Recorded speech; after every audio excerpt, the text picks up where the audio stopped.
সঁচাকে আজি আমাৰ কাৰণে এটা খুব উল্লেখযোগ্য দিন। বড়োসকলৰ ইতিহাসত সদায় এইটো সোণালী আখৰেৰে সেইটো লিপিবদ্ধ হৈ থাকিব।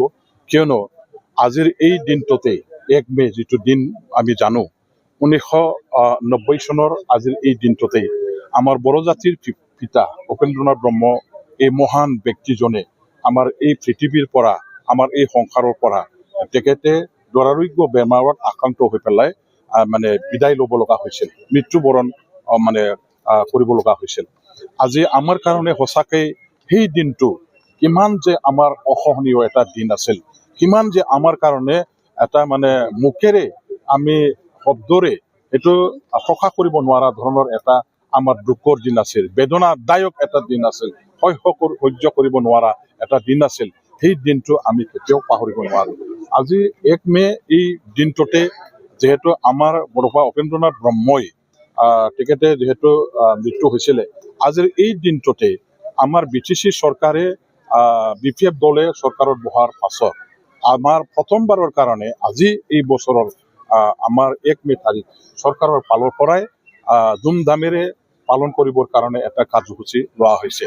যিটো কাৰ্যসূচীত নেকি বড়োসকলৰ যিমানবোৰ আমাৰ আজিলৈকে জীয়াই থকা নেতাসকল আছে, জাতিটোকে নেতৃত্ব দি অহা, আৰু লগতে বড়োসকলৰ মাজত থকা যিমানবোৰ আমাৰ জাতীয় সংগঠন আছে, আপচু, সাহিত্য সভা, তুব্বা, হাৰিমু আফাৰ আদি কৰি, আৰু লগতে আমাৰ ৰাজনৈতিক দলবিলাক যেনেকৈ আমাৰ BPF আছে, UPPL আছে, BJP কৰাসকল আছে, কংগ্ৰেছ দল কৰাসকল আছে, চবকে আজিৰ এই আমাৰ থলুংগাপুৰী য'ত নেকি বড়োপা উপেন্দ্ৰনাথ ব্ৰহ্মৰ সমাধিস্থল আছে, তাত আহি পেলাই চৰকাৰে আমাৰ যেনেকুৱা ধৰণৰ কাৰ্যসূচী ইয়াত ধাৰ্য কৰা হৈছে, সেই কাৰ্যসূচীবিলাকত অংশগ্ৰহণ কৰি পেলাই আমাৰ বড়োপাক শ্ৰদ্ধাঞ্জলি জনাবৰ কাৰণে অংশগ্ৰহণ কৰিবৰ কাৰণে চবকে নিমন্ত্ৰণ দিয়া হৈছে BTC গভৰ্ণমেণ্টৰ প্ৰশাসনৰ ফালৰ পৰা।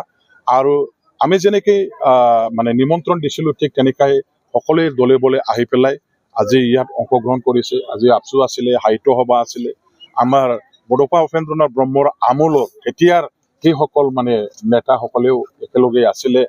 আৰু ইয়াত সকলো জাতিৰ জনগোষ্ঠীৰ আমাৰ দল সংগঠনবোৰেও নেতাসকলেও উপস্থিত আছিলে। আমাৰ আজিৰ দিনটোত আমাৰ এটা ঐতিহাসিক দিন বুলি আমি ক'ব পাৰোঁ। কিয়নো যিজন মহান ব্যক্তিয়ে আমাক এৰি থৈছিল, এৰি আমাৰ এই সংসাৰৰ পৰা গৈছিল, সেই মহান ব্যক্তি হ'ল উপেন্দ্ৰনাথ ব্ৰহ্ম। যিজন মহান ব্যক্তিৰ, মহান নেতাৰ, মহাপুৰুষৰ নেতৃত্বতে আজি বড়োবিলাকে পৃথিৱীত নিজৰ পৰিচয়টো আমাৰ গৌৰৱেৰে দাঙি ধৰিব পৰা এই পৰ্যায়লৈকে আমি আহিব পাৰিছোঁ। বড়োপা উপেন্দ্ৰনাথ ব্ৰহ্মৰ এটা উদ্দেশ্য আছিলে, এটা লক্ষ্য আছিলে, এটা সপোন আছিলে। এইটো হ'ল যে পৃথিৱীত বড়োসকলক এটা আমি শক্তিশালী জাতি হিচাপে পৰিচয় দিব লাগিব। আৰু বড়োসকলৰ লগতে বড়োলেণ্ড অঞ্চলত বসবাস কৰা যিমানবোৰ জাতি জনগোষ্ঠী আছে, তেখেতসকলক আমি একেজন মা বাপেকৰে এটা পৰিয়ালৰে ককাই ভাইৰ দৰে মৰম চেনেহে আৰু সমন্বয় সম্প্ৰীতি ৰক্ষা কৰি পেলাই আমি জীয়াই থাকিবৰ কাৰণে তেখেতে আমাক